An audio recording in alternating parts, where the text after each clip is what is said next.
Good afternoon everyone.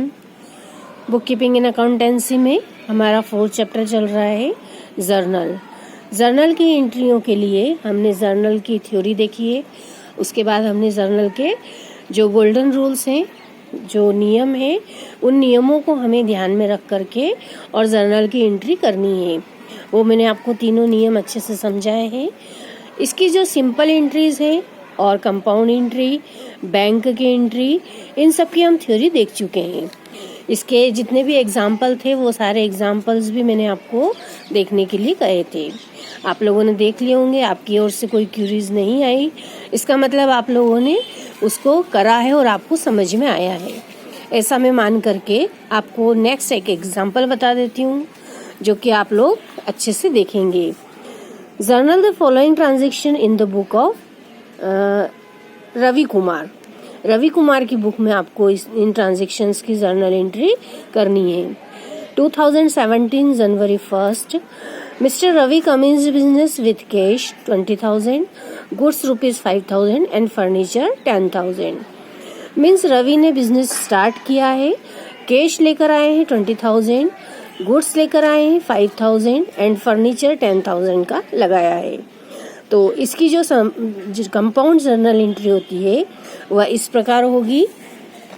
इसका journal का format बनाएंगे आप लोग। उसमें date, particular, LF, debit amount and credit amount, ये कॉलम्स बनाना है। ऊपर हेडिंग डलेगा journal of Ravi Kumar. Date के कॉलम में सबसे पहले ईयर डलेगा 2017 जनवरी 1। अब चूंकि ये कंपाउंड एंट्री है, इसलिए जितनी भी वस्तुएं बिजनेस में आई है उन सभी को डेबिट करना है। तो कैश लेकर आए, cash account debit, stock account debit, furniture account debit. इन तीनों की जो अमाउंट टोटल आएगी वो कैपिटल के रूप में बिजनेस में आई है, इसलिए 35,000 से कैपिटल अकाउंट क्रेडिट किया जाएगा। तो इसकी narration, Cummins business with cash, stock and furniture.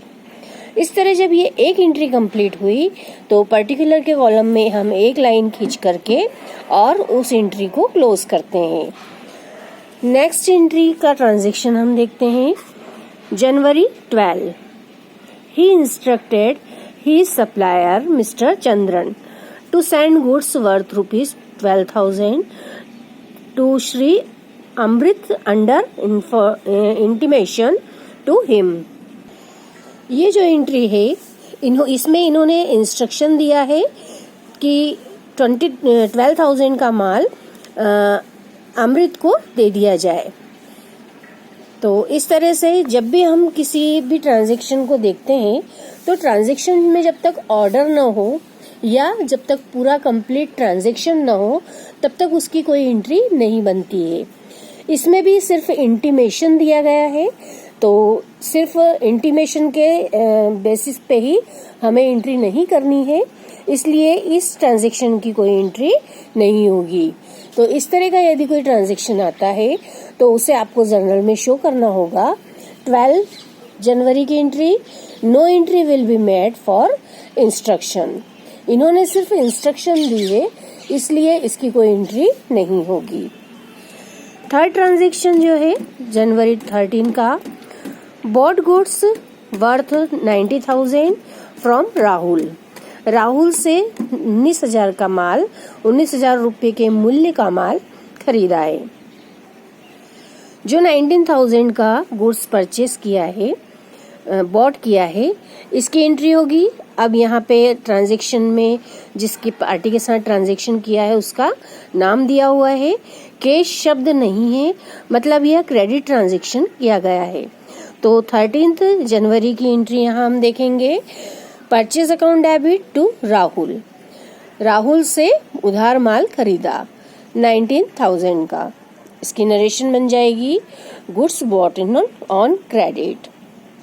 Next transaction है 14 जनवरी का, bought goods of invoice price ₹3,000 from Tansukh at 10% trade discount. 3,000 का माल खरीदा है और 10% ट्रेड डिस्काउंट दिया है। तो इस तरह से 3,000 रुपये का 10% निकाला जाएगा जो होगा 300 रुपये। इसके आपको कैलकुलेशन भी करके दिखाना है। 3000 इंटू 100 इंटू 10 अपॉन 100, तो 10 कम हो जाएगी। 300 रुपीज माइनस किए जाएंगे, मतलब टोटल जो ट्रांजेक्शन किया गया है वो 2700 का होगा। तो हम जब जर्नल एंट्री करेंगे तो उसमें भी हम 2700 की एंट्री करेंगे। तो 14 जनवरी की एंट्री देखेंगे। 14 जनवरी को माल परचेस किया है, तो purchase account debit to Tansukh. Credit transaction है क्योंकि इसमें नाम दिया है पार्टी का और कैश का कोई भी उसमें इंटीमेशन नहीं दिया है, तो 2700 रुपीज से इसकी एंट्री होगी। नरेशन में हम जरूर दिखाएंगे कि हमने ट्रेड डिस्काउंट दिया है। तो being goods bought on credit at 5% trade discount, यहाँ पे अमाउंट भी क्लियर की हुई है, ₹3000 माइनस 300, तो 2700 की एंट्री यहाँ पर होगी। नेक्स्ट ट्रांजेक्शन है जनवरी 15, bought furniture for office. Office के लिए हमने फर्नीचर परचेस किया है। फर्नीचर आया है मीन्स असेट्स आई है, तो जब असेट्स आती है तो हम उसके नाम से ही उसको इंटर करते हैं। तो 15 जनवरी की एंट्री देख लेंगे।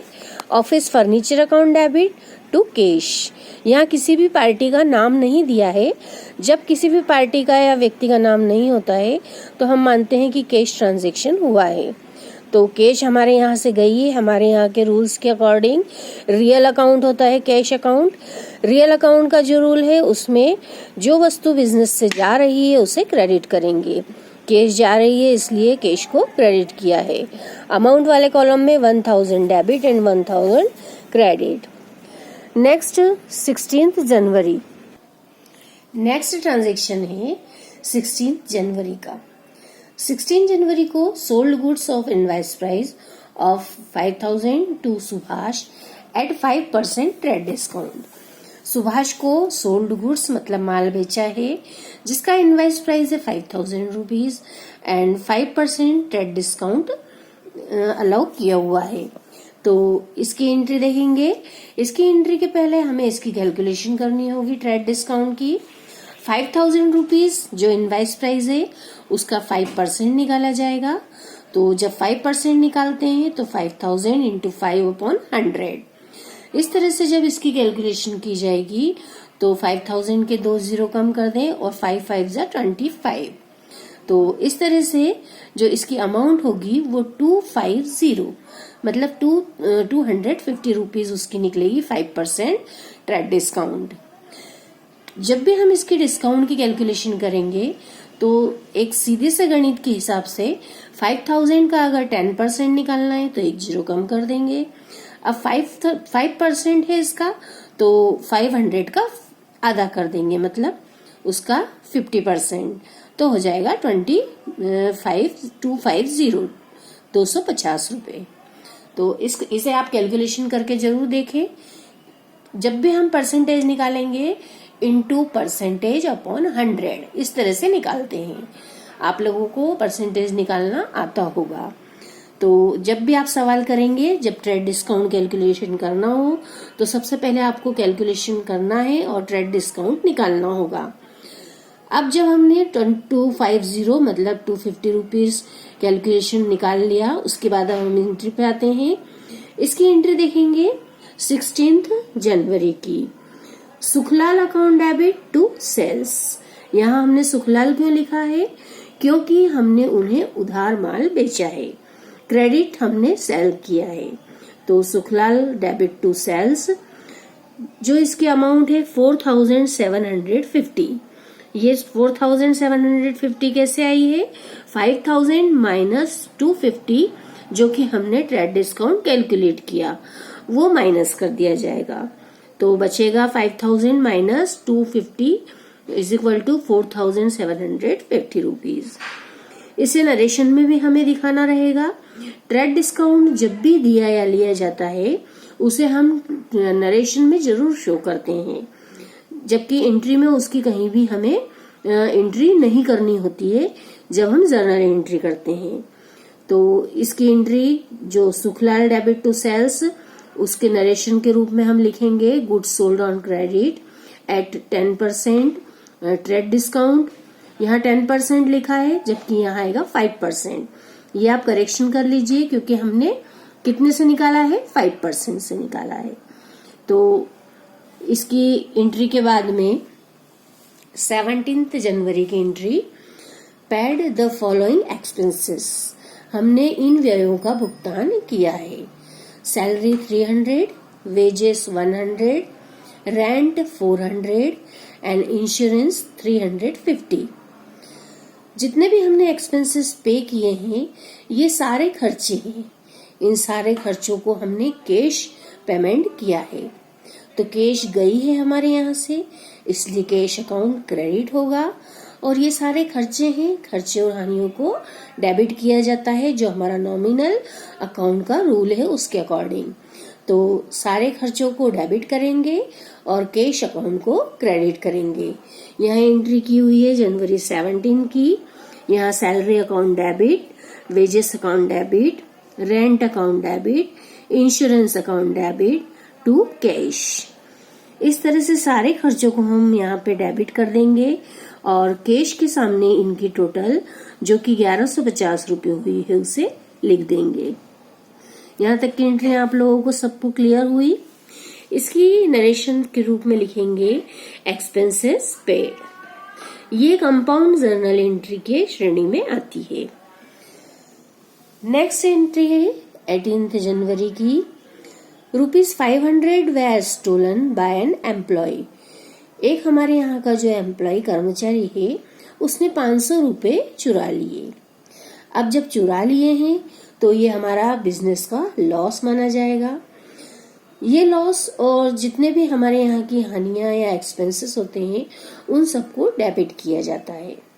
तो ये जो खर्चा है ये डेबिट होगा और कैश गई है हमारे यहाँ से, इसलिए कैश क्रेडिट होगा। इसकी एंट्री देख लेते हैं। Loss by theft account debit to cash, amount आएगी 500। नेक्स्ट है जनवरी 19 की एंट्री।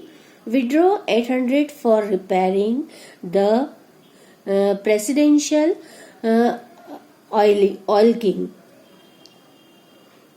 बिल्डिंग लिखा हुआ है यहाँ। रेसिडेंशियल बिल्डिंग, जो रेसिडेंशियल बिल्डिंग है मतलब रहवासी जो उनका निवास स्थान है उसके लिए उन्होंने 800 रुपीज लिए हैं। अब ये खर्चा कौन सा माना जाएगा? रेसिडेंशियल बिल्डिंग है मतलब रहने की बिल्डिंग है। रहने की बिल्डिंग में रिपेयर करवाया है मतलब उन्होंने अपने यहाँ पर्सनल खर्चा किया है। जो प्रोप्राइटर है उन्होंने, तो प्रोप्राइटर का जो पर्सनल खर्चा होता है उसके लिए एक हमने ड्राइंग के रूप में खर्चे को माना है। तो जो भी हम पर्सनल जो व्यक्तिगत खर्च होगा उसे आहरण मान करके और उसकी एंट्री की जाती है।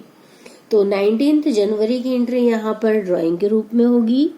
ड्राइंग अकाउंट डेबिट, बिजनेस का खर्चा है इसलिए, और कैश गया है इसलिए टू कैश अकाउंट क्रेडिट होगा। 800 रुपीज डेबिट एंड 800 क्रेडिट होगा। इसकी नरेशन के रूप में cash withdrawn for private use, personal use के लिए उन्होंने 800 रुपीज लिए।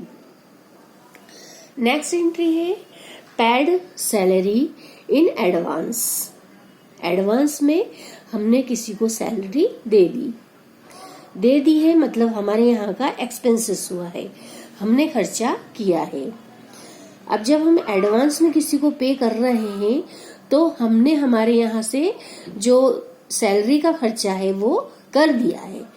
हमारे यहाँ से एक्सपेंसेस हुआ है तो खर्चे और हानियों को डेबिट करना है। Salary paid in advance account debit to cash, 300 rupees debit and 300 rupees credit. Being salary paid in advance, advance में हमने किसी को सैलरी दी।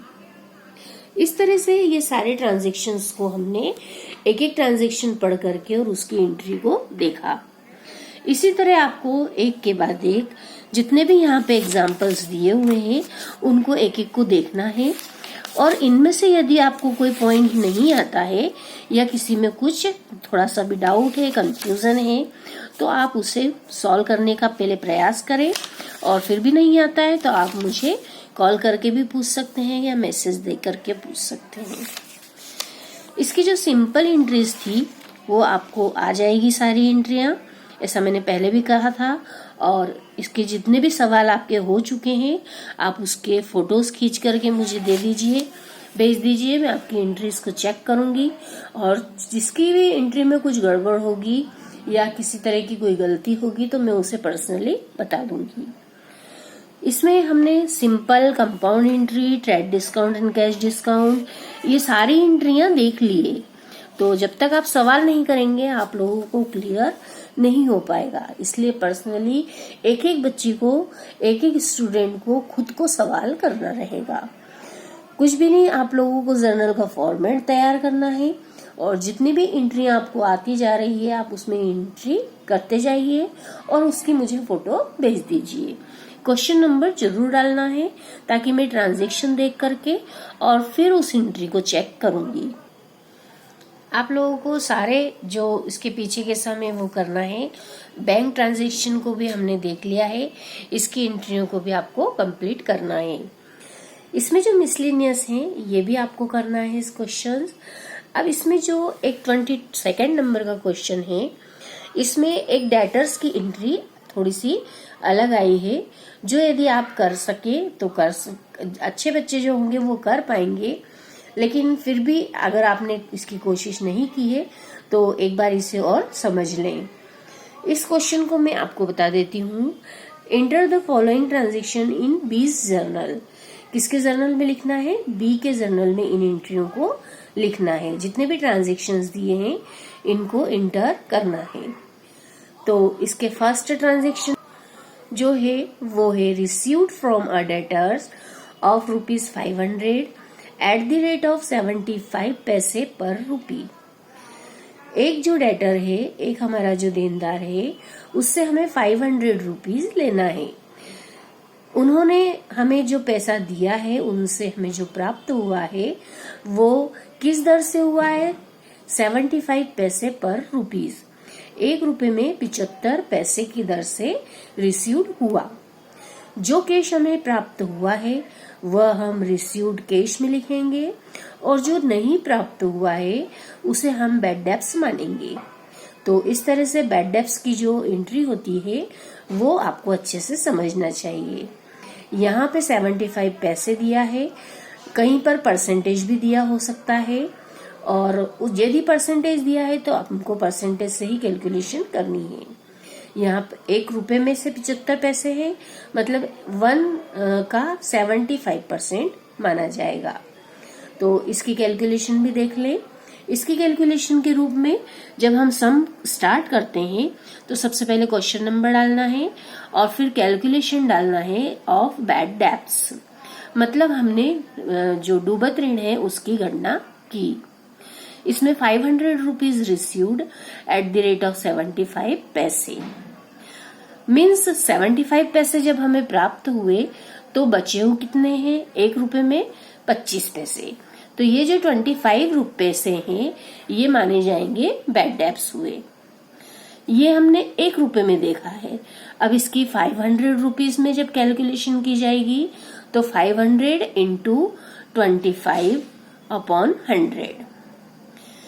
जब 25 पैसा है मतलब 25% माना जाएगा। तो 500 का 25% निकालेंगे। जब भी हम परसेंटेज निकालते हैं तो 2 जीरो, जो परसेंटेज का साइन हटेगा उसकी 2 जीरो नीचे लग जाती है, तो ये 2 जीरो, ये से ऊपर के 2 जीरो कट होंगे। 25 इंटू 5 125। 125 रुपीज बैड डेब्ट्स हुआ है, मतलब डूबत ऋण हुआ है। ये डूबत ऋण की जो अमाउंट है ये अब हमें कभी भी प्राप्त नहीं होगी। तो जो टोटल 500 की अमाउंट हमें लेनी थी उसमें से 125 बैड डेब्ट्स हुआ जो कभी भी नहीं मिलेगी, और 375 रुपीज जो कि हमें कैश रिसीव्ड हुआ है। इस तरह से हमने इसका कैलकुलेशन कर लिया। अब इस कैलकुलेशन के माध्यम से इसकी जर्नल एंट्री को देखेंगे। बैड डेब्ट्स अकाउंट जो होता है वो बैड डेब्ट्स बिजनेस का खर्चा माना जाता है और खर्चे और हानियों को हमें क्या करना है, डेबिट करना है। जब खर्चे और हानियां डेबिट होती है और जब कैश मिला है उसे भी डेबिट करना है, तो ये कंपाउंड एंट्री के रूप में इसे हम जर्नल में लिखते हैं। कैश हमें रिसीव्ड हुआ है इसलिए कैश अकाउंट डेबिट करेंगे। अमाउंट 375 जो हमने इस तरह से ऊपर निकाल ली है, 375 कैश अकाउंट डेबिट।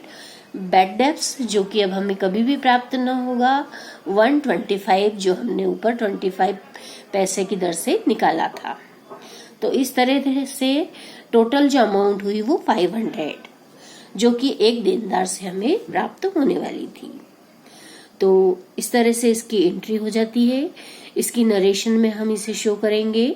हमें कैश रिसीव्ड हुआ है एंड बैड डेब्ट्स हमने लिखा है, हमने रिटर्न ऑफ किया है।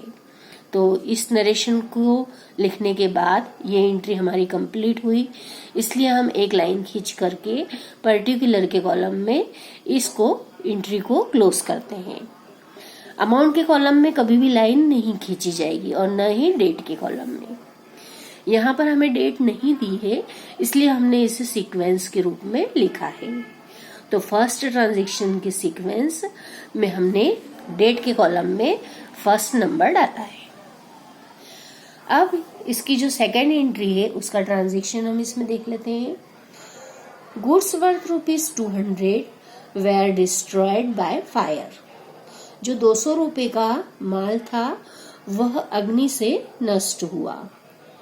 पहले जैसे हमने एंट्री देखी थी, किसी भी तरह का यदि लॉस होता है तो वो लॉस डेबिट होता है और यदि हमारे यहाँ से कैश कम हुई है तो कैश अकाउंट क्रेडिट होता है और यदि माल जाता है तो ऐसा माना जाता है कि वो परचेस में से कम किया गया है, या जो हमने नया माल खरीदा था, जो माल परचेस किया था उसमें से वह माल कम हुआ। तो इस तरह से जो 200 रुपए का माल अग्नि से जल गया है वो हमारा खर्चा है और इसकी एंट्री इस तरह से बनेगी। Second entry, loss by fire account debit to purchase account. Narration में हम लिखेंगे loss by fire, amount 200 debit and 200 credit. Third transaction हम यहाँ देखेंगे, withdraw cash 100 for personal use. Personal use जब भी वर्ड आता है तो हमें ड्राइंग को ही डेबिट करना है। डेबिट इसलिए करना है क्योंकि वह बिजनेस का खर्चा माना जाता है। तो 100 रुपए पर्सनल यूज के लिए प्रोप्राइटर ने बिजनेस से निकाले, तो इसकी एंट्री बनेगी drawing account debit to cash. Narration, cash withdraw for personal use. Third number की ये एंट्री होगी। 100 रुपीज डेबिट अमाउंट और 100 क्रेडिट अमाउंट। नेक्स्ट ट्रांजेक्शन देखेंगे, commission of ₹75 was received from M से कमीशन प्राप्त हुआ। कितना हुआ? 75 रुपीज कमीशन रिसीव्ड हुआ है। तो हमारे यहाँ कैश आई है, कैश आती है तो कैश को डेबिट करना है, कैश जाएगी तो उसे क्रेडिट करना है। यहाँ कैश मिली है तो कैश अकाउंट हम करेंगे यहाँ डेबिट, और किस रूप में गई है? आई है हमारे यहाँ कैश कमीशन के रूप में। तो इसलिए एम को ध्यान न रखते हुए और कमीशन जो वास्तविक खाता प्रभावित होगा वही हम इसमें जर्नल में शो करेंगे। तो इस तरह से जर्नल में जो चौथे नंबर की एंट्री होगी वो cash account debit to commission ₹75। यहाँ पे कमीशन रिसीव्ड हुआ है इसलिए नरेशन में भी उसे इसी तरह लिखेंगे। एंट्री कंप्लीट हुई इसलिए एक लाइन से एंट्री को क्लोज करेंगे। नेक्स्ट जो है 5 नंबर का जो ट्रांजैक्शन है, incidental charges debited by bank. जो बैंक चार्जेस लगाती है वह चार्ज लगाया है बैंक के द्वारा ₹10। अब यह बैंक के ट्रांजैक्शन के अंतर्गत आता है, इसलिए बैंक ने हमसे चार्ज किया है, तो ये चार्ज हमारा खर्चा है। खर्चे और हानियों को डेबिट करना है। तो जो खर्चा है, खर्चे के नाम को हम डेबिट कर देंगे और टू बैंक, क्योंकि बैंक के द्वारा यह चार्ज लगाया गया है। तो ये जो खर्चा है इसे हम एंट्री के माध्यम से इस तरह समझेंगे। 5th नंबर की entry, incidental charges account debit to bank and bank charges charged by bank. Bank ने जब हमें इंटीमेशन दिया, हमें सूचना दी कि हमने आपके ₹10 चार्ज किए हैं, तब हम ये एंट्री हमारे यहाँ करते हैं। तो इस तरह से ₹10 से debit amount and credit amount दोनों में हम 10 की एंट्री करेंगे। ये एंट्रियां 5 एंट्रीज कंप्लीट हुई। अब ये 5 एंट्रीज को हम जो टोटल के माध्यम से 885 टोटल लिखेंगे, डेबिट एंड 885 क्रेडिट अमाउंट। इस तरह से जब हमारी दोनों तरफ की टोटल बराबर हो जाती है तो हमें 2 लाइन खींच करके और इसे टोटल को क्लोज करना है और इसके आगे हम लिख देंगे टोटल। तो आप लोगों को इस तरह से समझ में आया होगा कि किस तरह से जर्नल के ये सम हमें करने हैं। अब इसके बाद जो इसमें सम दिए हुए हैं ये आप लोग कीजिए और अब ये चैप्टर हमारा क्लोज होने वाला है। अब जितनी जल्दी आप लोग इसके सम्स करके और मुझे सेंड करेंगे तो भी हम नेक्स्ट चैप्टर स्टार्ट कर पाएंगे। तो आप लोग जल्दी ही सवाल करें और मुझे इसके पिक्स सेंड करें। इसके अलावा जब हम 5 एंड 6 जो हमारी यूनिट है उसमें से हम असाइनमेंट के रूप में भी क्वेश्चन देंगे। तो आप लोगों की ओर से जर्नल कंप्लीट हो जाना चाहिए। यदि आपकी तरफ से मुझे किसी भी तरह की कोई वीडियो या फिर किसी भी तरह के कोई पिक्स नहीं आते हैं तो मैं ऐसा मानूंगी कि आप लोगों के सवाल कंप्लीट हुए और आप लोगों को कोई भी एंट्री में प्रॉब्लम नहीं आई है। तो इसलिए यदि प्रॉब्लम आई है तो आप लोगों के पास 1 दिन का पूरा समय है। आप लोग समय पे काम करें और जितने भी सवाल होते हैं, जितने भी आपने लिखे हैं, एंट्रीज की है, वो मुझे जरूर भेजें।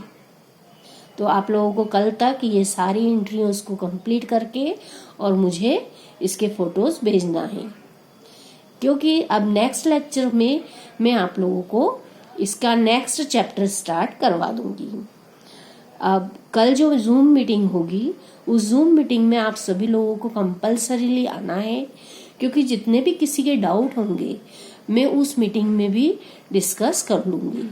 इसलिए आप सभी पूरी तरह से तैयार रहें, अपने सवालों को देख लें और कंप्लीट कर लें। और यदि कोई डाउट होता है तो जरूर पूछें। डाउट क्लियर करके ही आगे बढ़ना चाहिए।